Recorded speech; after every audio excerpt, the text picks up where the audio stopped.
Hello and welcome to the Fit to Transform podcast, where you learn how to train and diet effectively and, most importantly, how to maintain those results for life, once and for all. I'm Nikias Tomasiello, a transgender training and nutrition coach working online with anyone who's ready for a true lifestyle transformation, anywhere they may be in the world. As a friendly reminder, any and all information provided is for educational purposes only. You should consult with your doctor before implementing any changes to your diet and exercise program. With that disclaimer out of the way, thank you for being here. Now grab yourself a cup of tea or pre-workouts and enjoy. Yo, welcome back to the podcast. This episode is titled One Full Day of Fitness, or FDOF, which is a little bit tongue-in-cheek because it's inspired by One Full Day of Eating, or FDOE. And if you're familiar with that term, it's essentially what it says on the tin. It's usually a video or an Instagram post or a reel where somebody shares what they eat in a day. What I am going to do in this episode instead is I'm going to share with you what I do from when I wake up to when I go to bed in order to accomplish my fitness goals, including both training and nutrition. I am going to use a training day as an example because so far in 62 episodes, as this is episode 63, I've shared a lot of different strategies that you can apply in order to achieve your own goals. And I think that it can be valuable to you if I share how I apply these strategies to my own lifestyle, since I've been doing it for many years and I've been successful in staying consistent with my own goals. And speaking of how long I've been doing it for, that is the main reason why this routine is so natural and so easy for me to stick to. I don't even think about it anymore, and if I have to change something last minute because of some sort of unexpected change of plan, I can also pivot relatively easily.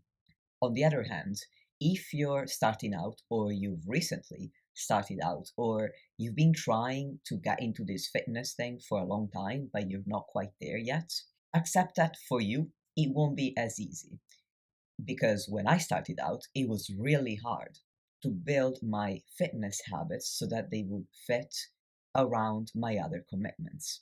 So don't get disheartened if you listen to me talking through this like it's second nature, because yes it is, but I've also been into bodybuilding since 2018, and I've been managing my diet in one way or another for over a decade now, since I was 16 years old. This takes time and it takes practice, but if you are consistent, it can become easy to maintain. Another important point I want to make before I get into my full day of fitness is that this is my own way of applying the principles that I discussed in other podcasts and will continue to discuss in the future to my own goals, preferences, needs, and lifestyle. I've not followed this routine for the entire time I've been into fitness. It's been changing over the years. And I don't encourage you to simply copy and paste it into your own life because it may not apply to you now or ever for that matter. What I intend on doing is talking you through not only what I do, but also how I make sure that I get it done and my thought process behind it. And that's really what I want you to take away from this episode. Having said that, let's begin. So, my full day of fitness doesn't start when I wake up in the morning, but it starts after lunch of the previous day. And that's because at that time, I plan all of my meals into my calorie and macro tracking app. And I'm going to tell you a little bit more about some examples of my current meals. But for now, suffice to say that at the moment I eat a total of 5 meals per day. And when I say meals, I include snacks in that term. So I have what most people would consider breakfast, which is meal 1, then a mid-morning meal 2, which would be a snack. Then I have lunch, which is meal 3, a mid-afternoon snack, which is meal 4, and then dinner, which is meal 5. I maintain this regular meal schedule every day, whether it's a training day or a rest day, whether it's a work day or whether I'm taking a day off of work. And I eat within the same 1 or 2 hour time frame, aiming to space out each meal by about 3 to 5 hours. As you may know, I recorded an entire episode on the importance of a regular and consistent meal schedule. So I tend to practice what I preach at least some of the time, and the rest of the time I get my coach to kick my ass and make sure that I still practice what I preach. Now, as I was saying, the day before, after lunchtime, I prepare my meal plan for the next day. This way, when I get up in the morning the next day, I'm not leaving my nutritional targets up to chance. I'm not using my calorie and macro tracking app as a diary to report my past. I use it as a planner for my future. The following day, I typically wake up between 4:45 and 5 a.m. I hit the toilets, then I take off the royal night dress. Nah, joking. I take off my PJs and I step on the scale. Then I open up the spreadsheet that I share with my coach and I report my weight, the steps I did the previous day, and how many hours I slept the night before. Then I check my averages for the week so far to see if I need to make any tweaks to my daily targets. For example, if I notice that my current average step count is below target, then what I normally do is I input some numbers into the following days, even days that haven't taken place yet, until the spreadsheet works out the average for me and I can see that I'm within the targets range that I'm supposed to hit. So then now these made up numbers that I added onto the following days become my actual daily targets that I need to achieve to ensure that I'm on top of my steps. Once I've updated my spreadsheet, I put on my gym clothes and my gym shoes, which are always right by my bed and always within reach as soon as I wake up on a training day. This action of changing into my gym gear as soon as I wake up may seem really simple, but I'd say it's actually momentous in that once I have my gym gear on, I know I'm going to go to the gym unless a real emergency happens, like I have to go to the hospital or something. After that, I usually go into the kitchen to fill up my 1 liter water bottle and take some medication and supplements that I keep on my counter so they're always under my nose and I don't forget any of them. And I want to pause here for just a second because I need to point out such an underrated and yet pivotal aspect of habit formation, which is your environment. You want to set your environment up for success. Like I said just a few minutes ago, I have my gym clothes within reach and in plain sight every single day. I have all of my supplements where I can see them. As soon as I open the fridge, the first things I see are vegetables, fruit, and lean protein. And you want to do exactly the same. Because if what you need to build the habits that you care about is easy to see and easy to grab, you are much more likely to actually make use of it. And that's my side note wrapped up, so let's move on now. At that point, I'm ready to step on my treadmill, which is also known as a walking pad. It's essentially a mini treadmill that is very quiet and fits right under my desk so that I can get my steps done while I'm also doing work. And at the moment, I'll work up until meal one. And when it's time for meal one, I take some more supplements and I also take the opportunity to do some meal prep for meal two, which is going to be my pre workout meal. Now, before I describe what meal one and meal two typically look like, I want to give you an overview of how I think about my meals and what my priorities are when I devise them. I'm no chef. I don't enjoy cooking. I don't want to spend any more time than strictly necessary to prepare a meal, but I want my food to be tasty and to fit my goals. So all of my meals and snacks are built around this thought process. The main priority is protein. So first I'm going to choose a protein source. As a secondary priority, I have vegetables or fruit, and the majority of my meals, at least breakfast, lunch, and dinner, so meal 1, 3, and 5, are going to include a piece of fruit or more, and or a serving of vegetables. Then I pick a source of carbohydrates that's not fruit or vegetables, so I'm talking bread, pasta, rice, you know the drill. And lastly, if I have any calories left and if I decide to have fats in that particular meal, because sometimes I choose to distribute my fats differently, usually because of the timing of my workouts, then I am going to include a source of dietary fat. And that's how I cover my macros and my micronutrients as well.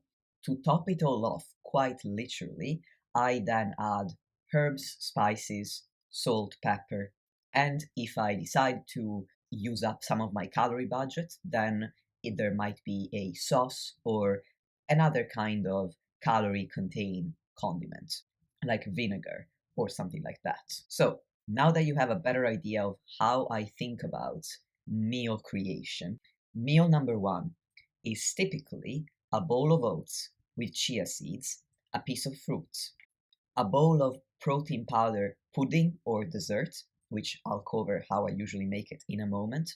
And if I decide to expend some extra calories on meal number one, then I might add some jam or some peanut butter or a combination of the two or some other nut butter. It's not necessarily always peanut butter. I'm quite partial to almond butter and cashew butter as well.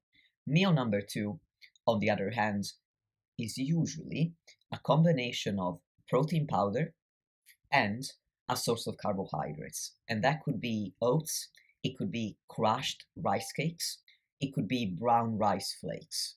Usually it's one of these three. I combine these ingredients together, these two ingredients together in a bowl. I add water and then I stir with a spoon until I get a cake like consistency, or rather a cake batter like consistency. So then I stick meal number two in the microwave for about a minute and 40 seconds to 2 minutes. And once it's ready, I simply leave it in the fridge until it's time for meal number two. And then I spoon it out of the bowl, and I basically made myself a mug cake or bowl cake, really, if we're being very technical, or a brownie, however you want to call it. It's very nice. I can just eat it with my hands. It's high in fiber, high in protein, low in dietary fat, which is important to me on a training day. I don't want to have too high an amount of dietary fat in the meal right before my training session, because since I tend to train about an hour or less after having it, I don't want it to weigh down on my stomach, and dietary fat is going to slow down digestion. I want to be able to perform without feeling like my digestion is still taking place. So I normally distribute my dietary fats across meals 1, 4, and 5, so that meals 2 and 3, which are my pre and post workout meals, are very low in dietary fat. So while meal number two is cooking in the microwave, I'll put together meal number one. So as I said, the bowl of oats topped with chia seeds. I add a little bit of water. I microwave that as well. And I normally will already have the piece of fruit ready in the fridge from the night before. And as I was explaining before, if there are any toppings, they'll be added once the bowl of oats is out of the microwave.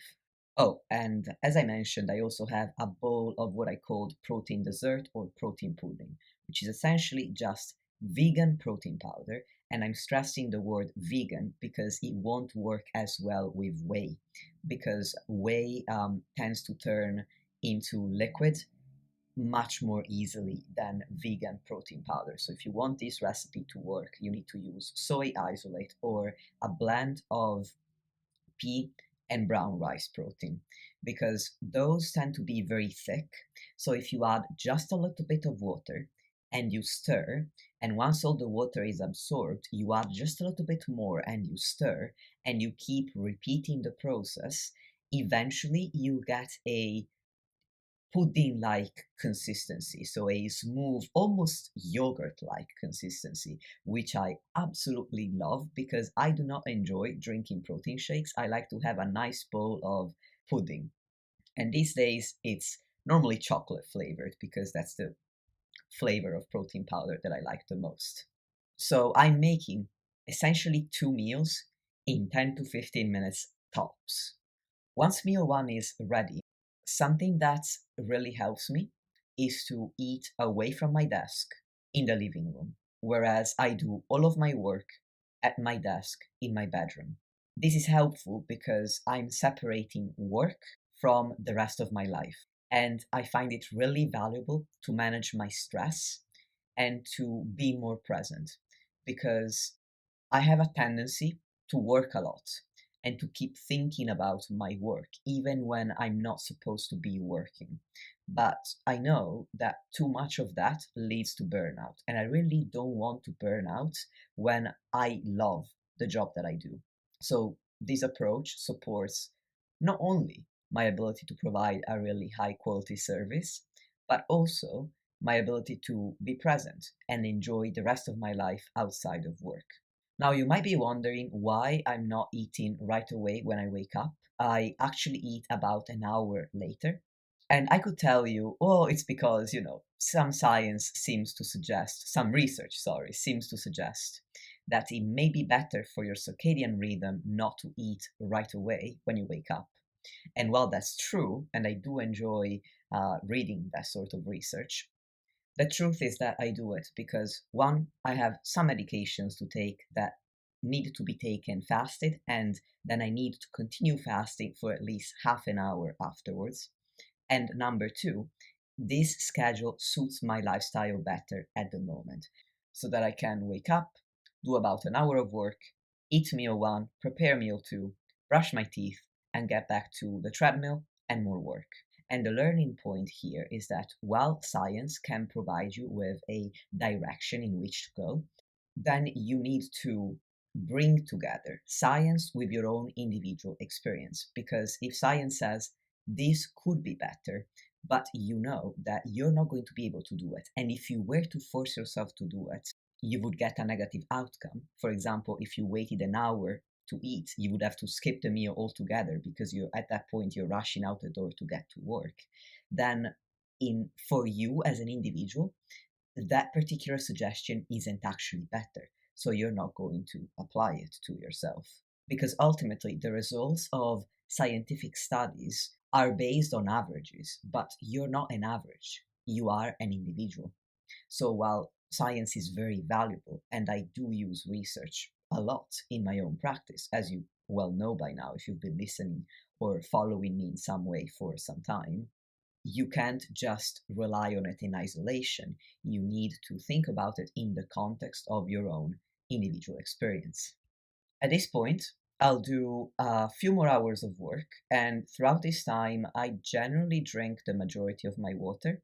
And to ensure that I get my fluids in, I keep my 1 liter water bottle on the desk next to me, and I make a point of sipping it every now and then, which is easy to remember because it's right under my nose. Then it's time for meal two, which I already prepared. So all I do is I take it out of the fridge and I eat it. Once I'm done, I get my gym fluids ready. I have another smaller water bottle that I take to the gym, and to this water bottle, I add my intra workout.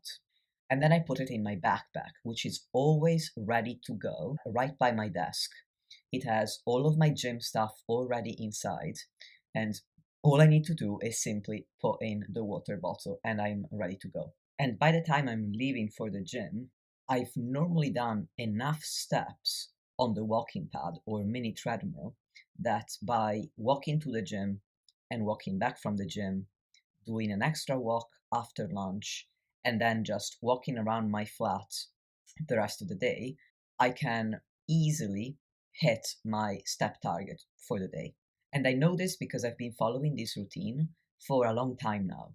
And that is another reason why having a routine is so valuable, because you can start to notice patterns in your activities, and therefore it becomes easier to hit your targets without even thinking about them, because you know roughly what it is that you need to do in order to get there. Like in this particular case, I know that if I walk from the moment I wake up to the moment I have meal one on the mini treadmill, and then I keep walking after meal one until meal two, and then I go to the gym and I go about my day as normal with the commute to and from the gym and the walk in the afternoon. By the end of the day, I'll be where I need to be.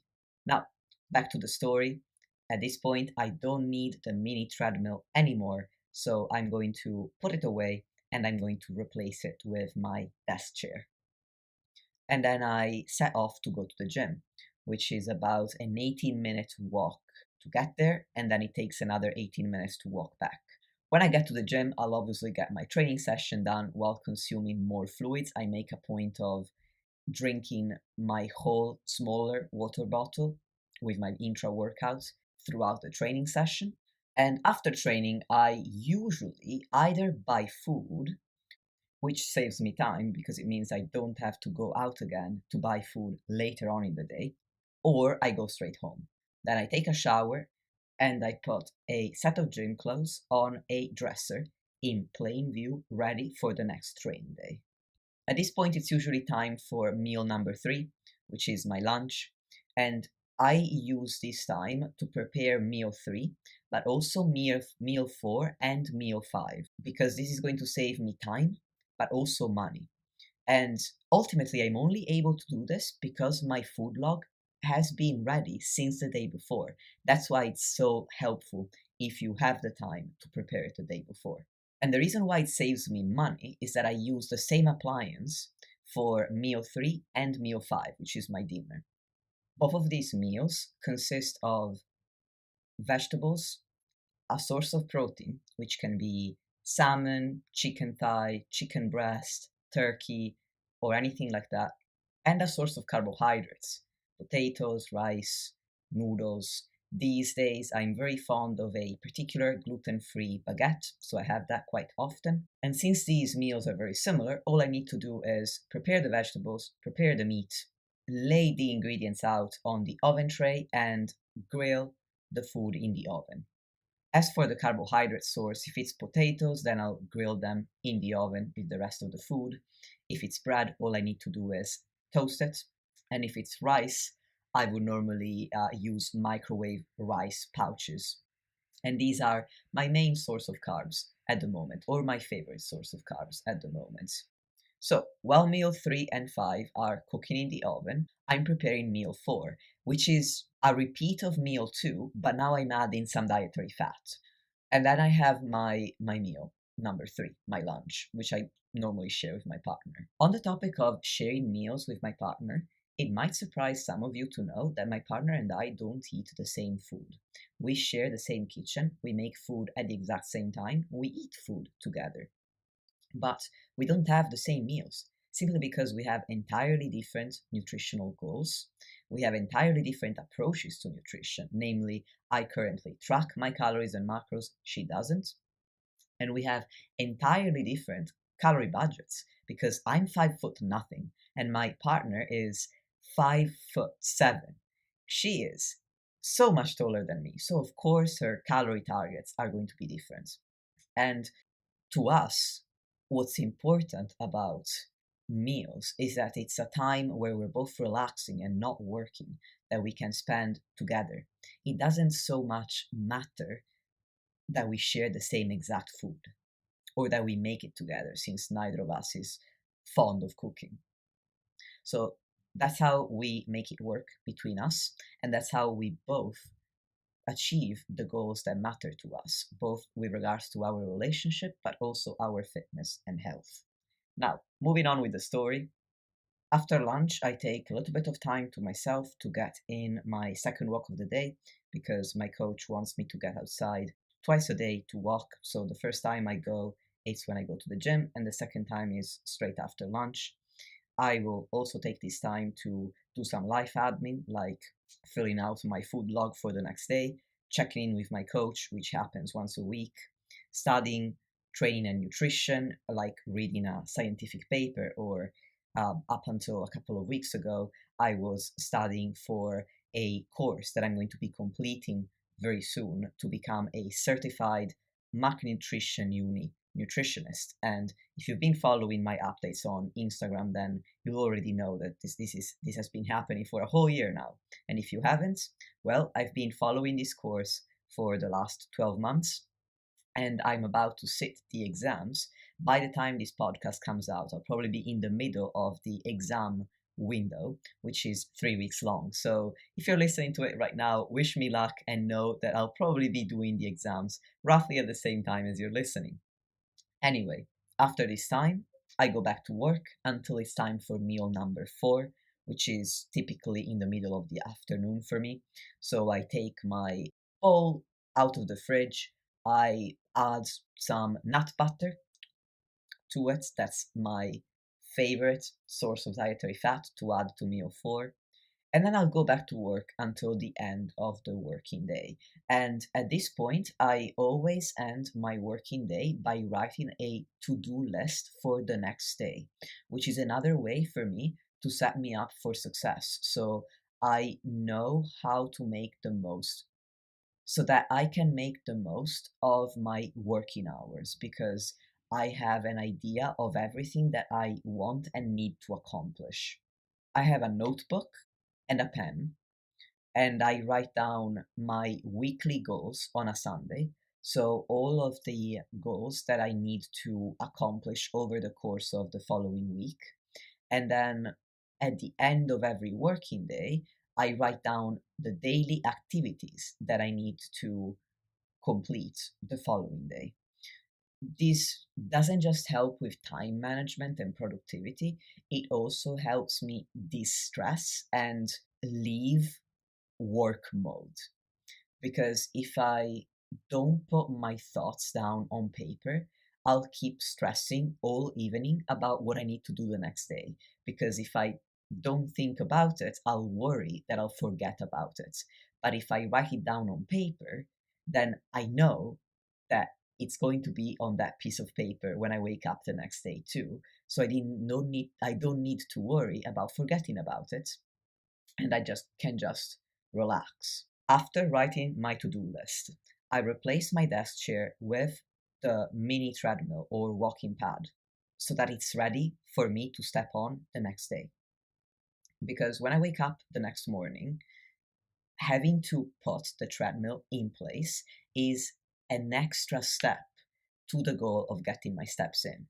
If I remove that step the night before with that little bit of preparation, there's no question as to whether or not I'm going to use that treadmill. It's there, so I'm just going to step on it and off I go. So at this point, it's time for meal 5, which essentially means I just need to microwave whatever I prepared at lunchtime, which gives me the time to prepare meal 1 and 2 for the next day. So what I do is the night before, I put my oats and chia seeds in a bowl. I weigh out my protein powder, put it in a bowl, and then do the same for the protein powder and the carb source that I combine together for the mug cake that I use for meal 2. And I also prepare the fruit. So basically, everything is portioned out and ready to go for the next day from the night before. So when I wake up the following day, that's what gives me the time to make meal 1 and 2 at the same time without taking ages, so that I can go on with my day as quickly as possible. And I can also relax while I'm eating, which is going to help me digest the food and absorb it better, which in turn is going to help me improve my body composition. Because if you're digesting and absorbing in this order, nutrients properly, you obviously can make the best use of them in order to lose fat and gain muscle and maintain your general health. But if I'm rushing through meal prepping and eating because I have to do all of this and then go on with my day, obviously I'm not sitting down and enjoying my meal mindfully. So making sure that I prepare a little bit of every meal while I'm also making another meal really sets me up for success so that I can just sit down by myself or with my partner and eat slowly and mindfully instead of eating in front of my laptop while at the same time doing work and shoveling food in my mouth, which usually leads to not a great digestive experience afterwards. After meal 5, I fill out the spreadsheet I share with my coach one last time, mainly to update my macros and calories. Because although I prepare my food log the day before, something could always happen where I have to make a change during the day. But since the food log was ready from the day before, this is super simple to do and doesn't take very long at all. It's literally a 30-second change in the app. And as a result of it, though, my macros and calories at the end of the day can change relative to my original plan. So that's why I wait until then to update the spreadsheet for my coach. Then I spend some quality time with my partner after meal 5, and I end the evening by reading so that I'm not staring at screens because it's really important to me to have quality sleep, to have the energy levels that I need to perform well in my training sessions, but also to show up in life the way that I want to. And if I'm tired and moody because I'm not sleeping long enough or well enough, I'm not going to be able to perform very well or show up the way that I want. And I typically go to sleep between 8:30 and 9 p.m. So then if I wake up between 4:45 and 5 a.m., that gives me enough time that I'm roughly sleeping for 7 to 8 hours, which is my sweet spot to feel rested enough. So that's a wrap on my full day of fitness. I really hope that this was valuable for you and that again you can get some inspiration so that you can fit these behaviors that are going to help you accomplish your fitness goals within your life. As usual, and I'll never get tired of saying this, thank you so much for giving me some of your time today. If you want to reach out to work with me, simply use the links in the show notes. If you want to connect with me, feel free to do so by reaching out on Instagram or via email. And I look forward to bringing you another episode next week.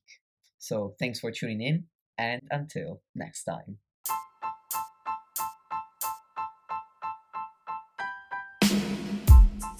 Lastly, if you want to support the podcast and help me reach more people, please leave a 5-star rating or review on any podcast platform that you're using. Thank you very much for listening, and I'll speak to you soon.